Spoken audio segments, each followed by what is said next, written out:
Assalamualaikum dan salam Malaysia Madani. Saya Alisha selaku Pegawai Eksekutif AI dan Inovasi dari syarikat CyberSafe MD. Bersama saya Encik Muhammad, Pegawai Teknikal CyberSafe MD. Kami amat berbesar hati untuk membentangkan satu cadangan penting iaitu garis panduan penggunaan kecerdasan buatan AI dalam kalangan murid sekolah. Berdasarkan kajian global yang dilaporkan oleh Mail, menunjukkan 52% remaja yang berumur 13 hingga 17 tahun di Malaysia menggunakan AI seperti ChatGPT terutama untuk tugasan sekolah. Mengapa garis panduan ini diperlukan?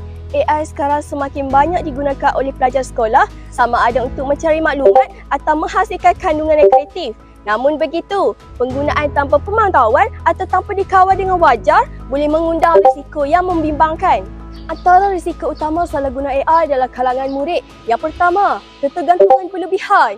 Pelajar mungkin menjadi terlebih bergantung kepada AI sehingga hilang keupayaan berfikir secara kritis serta menyelesaikan masalah secara kendiri. Yang kedua, pelanggaran data dan privasi murid. AI mungkin mengumpul data tanpa kebenaran dan mendedahkan maklumat peribadi kepada pihak ketiga tanpa perlindungan. Yang ketiga, penyalahgunaan AI untuk meniru atau menipu sistem pendidikan. Misalnya, menghasilkan tugasan secara automatik tanpa pemahaman dan memasukkan hasil kerja.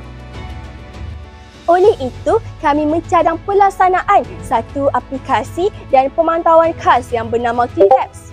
ClearLabs merupakan satu aplikasi digital yang dibangunkan khas untuk yang pertama, membimbing pelajar agar menggunakan AI secara beretika dan bertanggungjawab.